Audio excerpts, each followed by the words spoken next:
With You by Selfie Kineas, 175. She hadn't spoken to him in days. She was embarrassed, but admitting embarrassment would have been far more embarrassing. Her father had scolded her in front of him. He'd knelt silently behind her and pretended he didn't hear it when it was through. He didn't utter a word about it, for which she was grateful, but she wouldn't dare tell him that either. She felt his uneasiness in his lingering eyes, almost begging her to let him in, to let him help. She couldn't. Wouldn't? Couldn't. He'd stood protectively by her side at each spring she'd prayed to.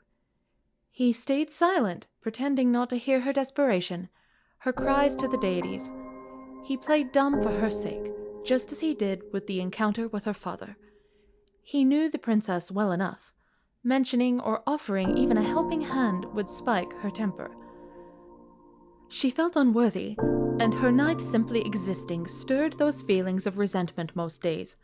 His so blatant success only seemed to further exacerbate her failure. Still, no matter how much she tried to turn him away, he was always there. Now, even after her anger had erupted on him more times than she could count, he continued to accompany her. She longed to travel up Sfiola Hill simply to watch the sunset.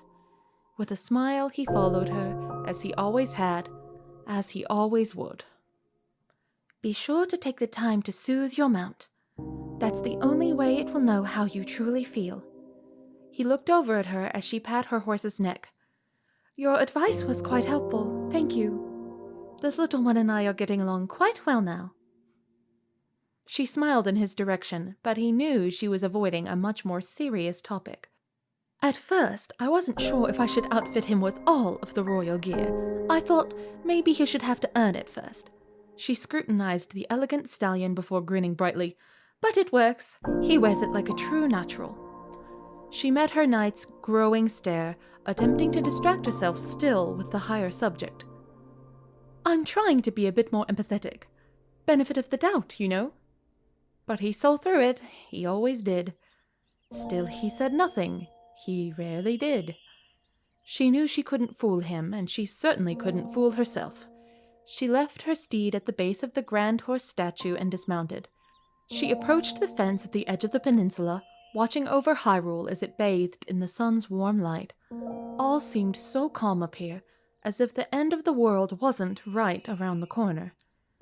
The wind rustled past, the birds chirped soft and slow as they retreated to their nests, and the horses nickered and grazed just down the hill. All felt safe, quiet, at peace. Inside, she was a maelstrom. Thoughts swirled and emotions erupted, and more than anything, she wanted to scream. But she didn't. She never did, no matter how much she wanted to. She simply stood and gazed out across what would one day be her kingdom. She longed to prove her father wrong, to be the heir to a throne of something grander than it had ever been. But the bridge she had to cross to get there seemed impossible to pass.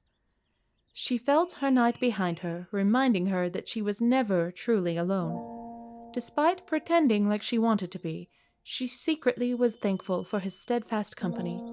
She knew, without a shadow of a doubt, he would always be there when she needed him.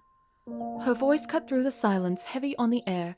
After what felt like decades, he took a few strides toward her. That's Mount Lanayru. Her voice was small, the wind nearly carrying it away. It takes its name from the goddess of wisdom. He listened intently, but he already knew what she was going to say. Lanayru's decree is very specific. It says no one is allowed under the age of 17, for only the wise are permitted a place upon the mountain. She paused, her heart beating hard in her vulnerability. I've prayed at the spring of courage, and at the spring of power, yet neither awoke anything inside me. Her voice cracked, her gaze lowering to the shimmering stones at her feet. She heard her knight take a step closer, and she continued before he could say anything. But maybe up there, perhaps the spring of wisdom, the final of the three, will be the one. It was silent again. The princess felt his protective stare on the back of her head. It bore through her like fire. She felt embarrassed at her optimism. It made her seem naive. To be honest, I have no real reason to think that will be the case. But there's always the chance that the next moment will change everything. She stood in quiet speculation. She always offered him the space to speak, but he never took it. He felt, most times, that it would be out of place. As for the other times, she had shown quick distaste for his inserted opinion. After all, what did he know? She'd struggled all her life to assume her destiny, while his was thrust upon him so easily. He could not comprehend her suffering, her desire to do good only to come up short, time and time again. She tried so hard to be all the great things she was meant to be. He was simply great all on his own. It infuriated her. She wanted nothing more than to prove everyone wrong. The last spring had to be the key. Tomorrow is my 17th birthday. She turned to him with utter defeat in her eyes. She'd tried so hard to appear strong, to appear confident in this final endeavor. This time, however, her true feelings shone through. So then I shall go, and make my way up the mountain. She stared at him. He returned the gesture, but did nothing more. Will you say something? Her eyes pleaded with him. Anything! He took one step closer and hung his head in respect. If the princess would allow it. She sighed. Enough with that! You know you can speak freely. Her knight stood up straight and met her gaze with confidence. I am not convinced praying is the solution. Then what would you suggest? She asked with irritation. I'm not sure, he replied honestly. All I know is what I've seen, and all I've seen is your struggle. She looked at him with sadness in her eyes, a desperation so deep it was almost buried. She approached him and stood before him. All I've been told all my life is that I must pray until the power within me awakens. I know nothing different. He simply looked at her and nodded. Then I will go with you. That's it, even if you think it's pointless. Yes, he answered confidently. I will always go with you. She smiled, and he did.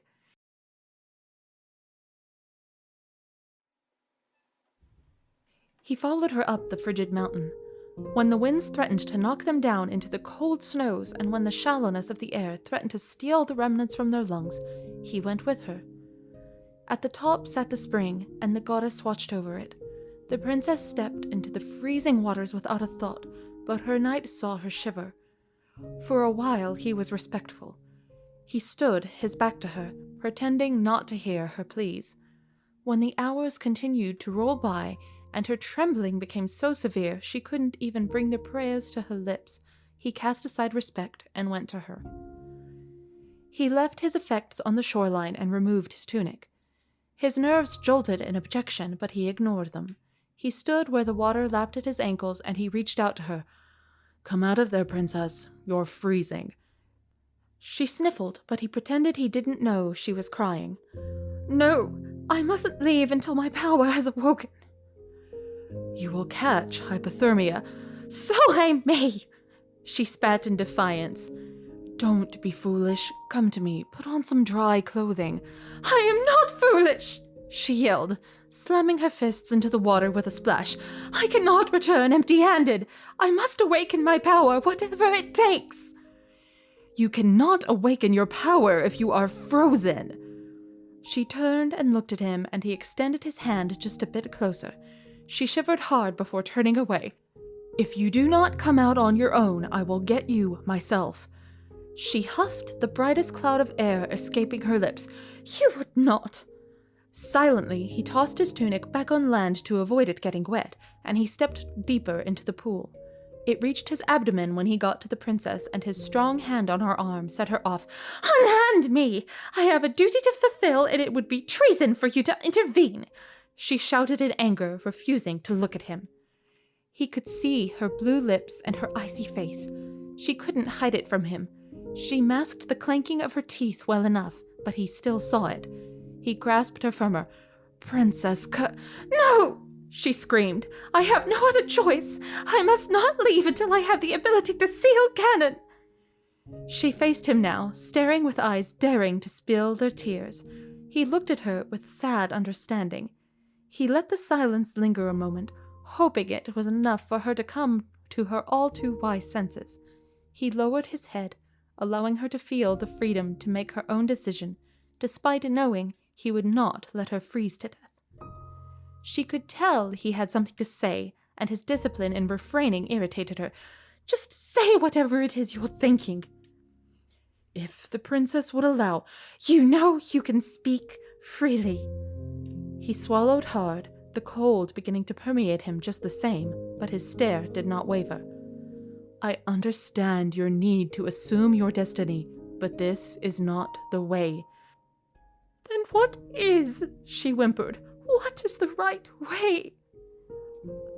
"I don't know," he answered earnestly, "but it isn't this." "If you don't know, then what business do you have to tell me what I am doing is wrong?" "No deity would demand you kill yourself in order to earn their trust." "Ah, and you have met a deity yourself, have you?" "Princess, enough," he said flatly, grabbing her arm again.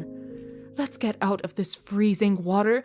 "No!" she yelled, and when he went to lift her out of the water himself, her hand wound backward like a whip to smack him. He caught her flailing arm by the wrist before she could strike him, and he simply stared at her. She broke down sobbing, dropping her face to her hands with muffled wails. He sighed, not in frustration with his charge, or a feeling of annoyance in her stubbornness, but in sadness. In her defeated agony, he, too, felt defeated. He'd been with her from the very beginning, and had been in her corner just the same. He'd wanted nothing more than for her to succeed, for her power to awaken, and for her destiny to be realized. Time after time she prayed and she failed, though he didn't look at it as her failing, but rather Hyrule, the gods, maybe even her father.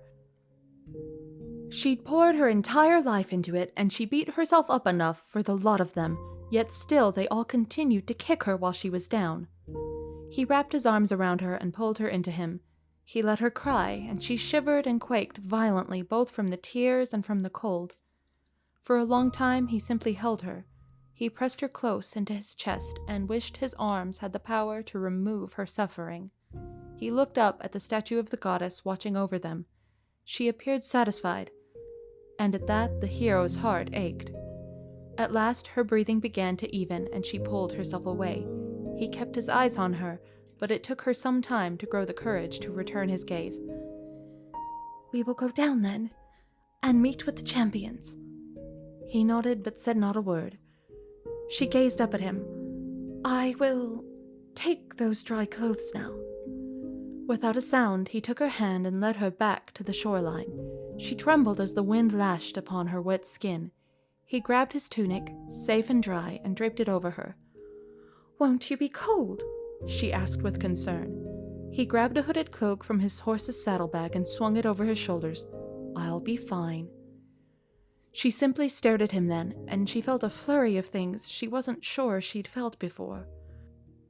After the silence felt long enough, she said, "Then you will go with me?" He nodded. "Even if I fail? If Ganon comes and I cannot seal him?" "Yes." His reply was ever a confident one. "I will always go with you." She smiled, and she made her way down the mountain. He went with her. He would always go with her.